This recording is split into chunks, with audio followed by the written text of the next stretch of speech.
1916, only 13 years after the Wright brothers flew the first heavier-than-air aircraft, an American company was established, ready to revolutionize the fledgling aviation industry. Founded as Pacific Aero Products and renamed just a year later as Boeing, the company enjoyed decades of success and developed some of the best technologies and many of the best aircraft of the time. From the first modern commercial airliner, the Boeing 247, launched in 1933, to the iconic Jumbo 747, Boeing was able to amaze humankind for decades. Until Airbus came along, that is. 90 years after the launch of the iconic Boeing 247, the world of aviation today is radically different. Not only does Boeing no longer lead the market, it has been overtaken by a competitor almost half its age, Airbus. Take a look at this graph. What you see is a hard-fought war, a market divided by two giants where Airbus is now in the lead. And it has been for most of the past 20 years. Europe's Airbus has recorded more orders than its North American rival. The question is, why? How is it possible that the Europeans have managed to beat the mighty American commercial aviation industry? Many of you may be thinking that this change has a lot to do with the Boeing 737 MAX fiasco, a plane that was grounded for 20 months because air safety authorities banned it from flying after 2 fatal crashes. And yes, in a way, this has a lot to do with what happened. After all, the 737 MAX was Boeing's great hope. Although we are not going to delve too much into this matter because we've already made a video entirely dedicated to this topic here on VisualPolitik, and I'll leave the link at the end of this video. But note, that's not the only reason why Airbus has managed to overtake its US rival. In this case, the story goes back much further. Have you ever wondered how on earth a European aircraft company managed to catch up in quality and technology with the great American leader that controlled this industry practically from the start? How did Airbus come into being? Whose idea was it? And why was it created? And who put up the money to make it look like a rival for Boeing? And perhaps the most important question of all, what on earth does all of this have to do with VisualPolitik? VisualPolitik viewers, the story of Airbus and its war with Boeing is more than a story of competition between two companies. It is also a story of political competition. The United States versus the European Union. The old giant versus the new titan. And believe me when I tell you that there are a lot, and I mean a lot of layers in this story. This is a story that goes far beyond aviation itself. So, are you ready? Are your seatbelts fastened? Well, let's get started.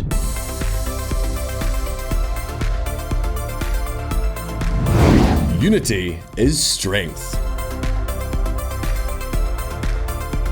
The second half of the 20th century was the era of economic explosion and modernity, both in the West and in much of Asia. It was also the time when Europe was rising from the ashes of World War II, where once there had been constant fighting and conflict, now suddenly there was agreement and cooperation. In fact, if this had not been the case, Airbus would probably never have existed.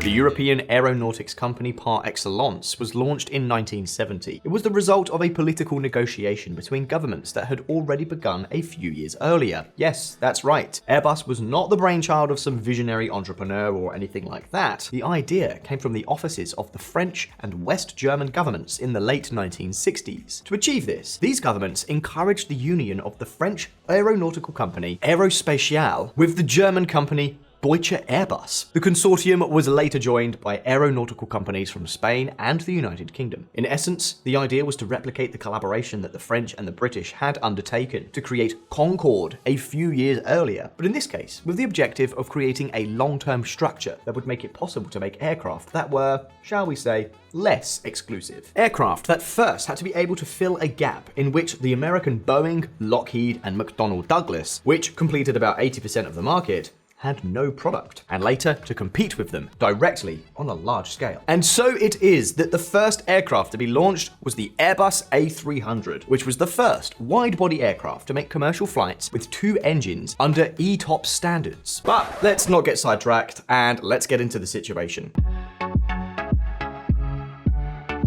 With the Europeans manufacturing modern aircraft and gradually gaining more and more market share thanks to the merger of several companies, Boeing had to do something. So, in 1997, it tried to replicate the model by acquiring its direct US competitor, McDonnell Douglas. However, with this purchase, the American giant inherited some of the company's problems, including economic and corporate culture problems that would sooner or later take their toll. Be that as it may, the fact is that the era of what is perhaps the most important and powerful duopoly of all had begun. That of aviation. Now, let's not go too fast. This is an industry that requires a lot of capital investment. That is, to make it work, you have to put in a lot of money. As you can imagine, designing, developing, and manufacturing aircraft is not exactly easy. The question is, who is going to put up the money to develop the technology that would allow each of the two companies to try to conquer the market? For the first time, Boeing had a potential giant in front of it, capable of looking at them eye to eye. But how exactly would they compete? How did the Europeans intend to eclipse the US giant? Well, you see, let me say it again. In order to launch a new program, to create a new airplane, two things are needed above all. The first is money. Lots and lots of money. But to give you a clear idea of what we're talking about, let's take a concrete example. Let's take a look at the case of Airbus A380, the world's largest airliner, which was discontinued in March 2021 when the last aircraft left the factory. Well, take a look. The A380 program, which includes the entire development cycle from conceptual idea to entry into service, was initially estimated in 2000 to cost about $11.3 billion. However, estimates today point to the development of this giant of the skies swallowing up more than $30 billion. These are astronomical figures, and keep in mind that Airbus itself acknowledges that the A380 has never made a profit. Well, it is not that it has not generated profit, but that billions of dollars were lost along the way. And this is where we need to come to the second thing. You need to launch a new aircraft. In addition to money, there obviously needs to be sufficient demand. Given the numbers involved, poor forecasts could turn the development of the new aircraft into a disaster. Well, right here, we come to the most controversial part of this duel of titans. The question is, what has Airbus done better than the Americans? From the point of view of many Americans, what Europe has done with Airbus is nothing short of unfair competition. A situation that even provoked a trade war between the United States and the European bloc. Take a look. US and EU agree to suspend Airbus-Boeing trade fight. The 17-year trade fight is the longest and most costly in the history of the WTO. US importers have paid more than $1.1 billion of tariffs since the duties in the dispute took effect in 2019, according to data from US Customs and Border Protection. Now, do you want to know exactly what this conflict is about and why it has occurred? Has Airbus really grown thanks to favored treatment from European governments? Has this been a case of unfair competition? And what about the United States? Well, let's take a look.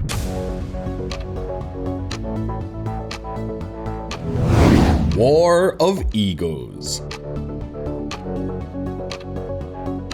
The trade dispute between the United States and the European Union, and between Boeing and Airbus, with the World Trade Organization in the middle, had one very clear cause: financing. You see, Airbus, the European aircraft manufacturer, has been receiving huge amounts of public money since its inception to meet the costs of developing new aircraft. But let's look at a few facts. Throughout the history of the consortium, the governments of France, Germany, the United Kingdom, and Spain, later joined by others, have injected a ton of cash. Money in the form of both direct subsidies and loans at artificially low interest rates, or directly without any financial cost, that is, without interest. We're talking about aid that could exceed $15 billion, but whose impact on the market could, according to some estimates, be in the region of $200 billion, all of which, logically, works against Boeing in the United States. All this funding is what is known as launch aid, and forms one of the largest industrial policy plans in Europe in recent decades.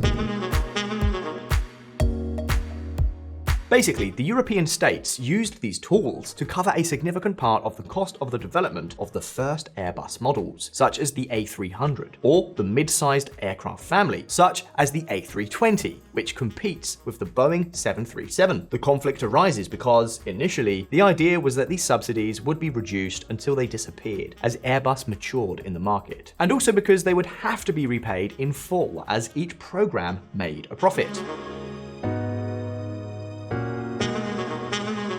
In other words, the company was to be supported with European taxpayers' money, as it took off with the expectation of returning a higher profit down the track. Nice pun. Basically, a typical industry policy plan, which I am sure many of you would consider favorably. After all, Airbus was a success, and, well, you may also think that it is better to devote public resources to initiatives like this one, rather than to other types of, let's say, more abstract, less productive causes. Of course, there would be a lot to say about this matter, but this is more of a topic for our sister channel, Visual Economic. In any case, as you can imagine, the Americans are not happy about it. And even less so if we take into account that this financial aid didn't end up disappearing, nor has Airbus repaid the totality of these loans. Airbus in dispute over $600 million of unpaid loans used to develop the A380. According to Reuters, Airbus claims that it would no longer need to repay outstanding state loans on the A380 because governments had agreed to share risk in the roughly €15 billion project. As you can see, these launch aids were so advantageous that they apparently included a clause whereby, if the program went wrong, the risk was shared between the lenders, that is, governments, and the recipient, Airbus. In other words, both would share the losses, which, by the way, does not happen with the profits. In fact, it's not like Airbus is losing money. Yes, the A380 program went badly, but the company is going from strength to strength. For example, in 2022, this company posted a net profit, that means after tax, of more than 4.2 billion euros, the best result in its entire history. Despite this, part of the losses on the A380 program have been absorbed by the European countries. And to tell you the truth, I don't know if this makes any sense. But what is clear is that the Americans don't like it one bit. The anger is monumental, both at Boeing headquarters and among politicians in Washington. In their view, the Europeans have been torpedoing their aircraft industry with alleged illegal aid. And in fact, the World Trade Organization went so far as to rule that such loans to Airbus generated unfair competition. So what can I say? They did have a point. In order to make peace with Washington and comply with WTO guidelines, the European Union, France, and Spain had to raise the interest rates charged to Airbus for loans linked to the launch of the A350, one of the European manufacturer's new flagship programs. Now then, stop, let's put the brakes on. Before you tip the scales in favor of one or the other, wait a bit, because as we usually insist on VisualPolitik, every story has at least two versions. And it's not exactly as if the Americans have been behaving above board, not at all. In fact, we could even say that the US government has bailed Boeing out of a lot of trouble in recent years, and it has done so in a number of different ways. Some, by the way, with catastrophic consequences. Do you want to know what exactly we are talking about? Do you want to know what tricks the Americans got up to? Well, pay attention. Bailouts under the table? We've already told you that Airbus has received a lot of money from European taxpayers. Debts that on many occasions have been forgiven, which has clearly harmed Boeing in its competition with Airbus. But what about the Americans? Have they stood by with their arms folded? Well, obviously not. There are some winners and losers in this story. Boeing has also been receiving billions of dollars in US government funding, and for many, huge sweetheart deals. Favorable treatment, which is reported to have come at times from the US Federal Aviation Agency itself. The until recently highly respected FAA, the agency in charge of regulating and overseeing all activities related to civil aviation and its safety in the United States. The question is, how did they do it? Well, as you can see, the way the United States has, and continues to, fund Boeing is through multi-billion-dollar military and aerospace contracts, which many believe are awarded with inflated prices. In other words, as a kind of hidden subsidy. In fact, look at the data. Boeing's largest contractors are none other than NASA, the US Department of Defense, and the US Department of Homeland Security. In 2017 alone, Boeing earned $23.4 billion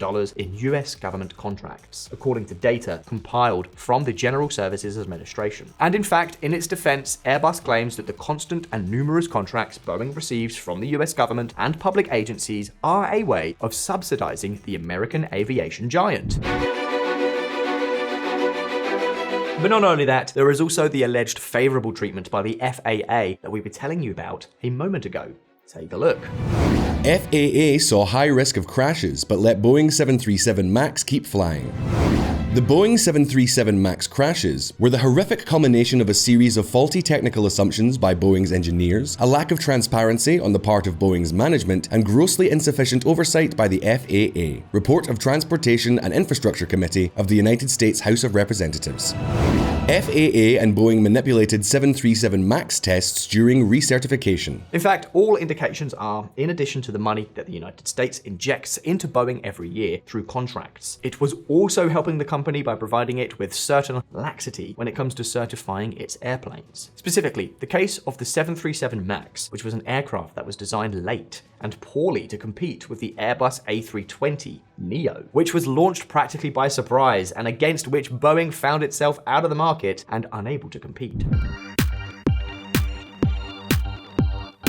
If these suspicions are confirmed, what we can say is that the outcome was tragic. But hold on, because we haven't told you about tax incentives yet. Washington state repeals pro-Boeing tax break. US hopes to avoid EU tariffs. The changes would remove the 40% savings on business and occupation tax, which saved Boeing some $118 million in 2018, based on published jetliner reviews. Are these provisions not public subsidies that also harm free competition? And are they not favoritism on the part of US administrations towards Boeing? Well, the truth is that the World Trade Organization not only ruled against Airbus, it also ruled against the Americans.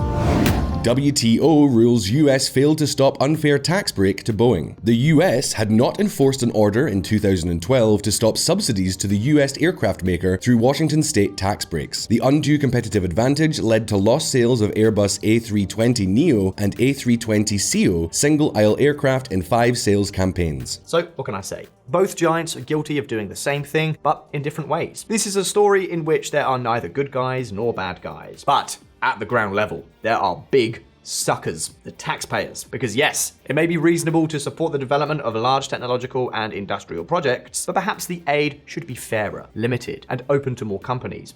Don't you think? The fact is that signing a trade peace agreement on this issue between the United States and Europe has not been easy, nor has it been something that fell from the sky. What's more, there has been one factor that has played a key role in the end of the war between the two companies and the two blocs. Can you guess what it could be? Well, listen up.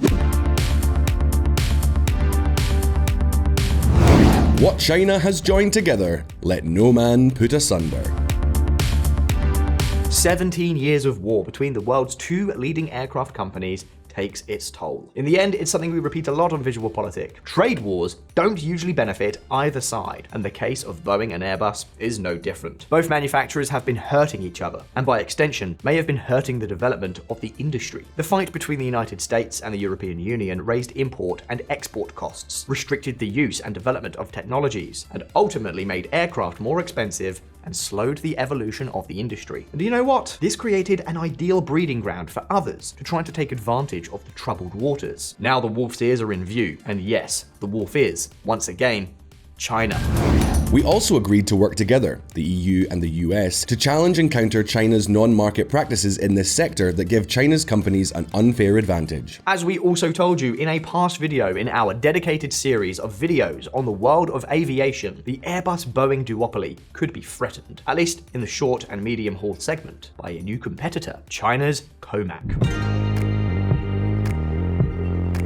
Beijing is aggressively using a mix of the two forms of public subsidies we have seen in this video, those used by the Europeans and those used by the Americans. The Chinese government is directly subsidizing aircraft development and is also placing huge orders through its state-owned airlines. In fact, the COMAC ARJ-21, which can carry up to 100 passengers, is already flying commercially, and the COMAC C919 is currently on test flights. Although it has encountered some problems and its entry into service may be delayed from the 2023 schedule, the fact remains that this aircraft may pose a huge threat to the future of Boeing and Airbus. We're talking about an aircraft that can carry up to 174 passengers and therefore competes directly with the A320 and 737 in China, the flagships of two Western giants. What's more, China expects to manufacture 150 of these aircraft per year by 2028. And this scenario, that of an aircraft manufacturer for the Chinese short and medium haul market, would be the worst nightmare for Airbus and Boeing. Why? Because China is the key market for the future of the two aviation giants. In fact, according to Boeing's own calculations, the Asian giant will need to buy, wait for it, almost 8,500 new passenger aircraft between now and 2041. This is a real payday, and if a local competitor such as COMAC manages to take even a significant slice of this pie, the future of Boeing and Airbus Airbus could change completely. A direct hit to the business. So, both companies and the governments of the United States and the European Union have been pragmatic. In recent years, both companies have opened final assembly lines in China for some of their most sought-after models, such as the Boeing 737 or the Airbus A320 and A321neo. In addition, the European Union has suggested that the United States that they will end the so-called launch aid to Airbus in exchange for financing the consortium through military spending, something we are already seeing. Check it out. Spain to lend Airbus 2.14 billion euros for military programs. Yes, as many of you may be thinking, this is practically adopting the American model of financing Boeing that Brussels has been fighting against for 17 years. Well, it's not exactly unheard of for European politicians to change their tune.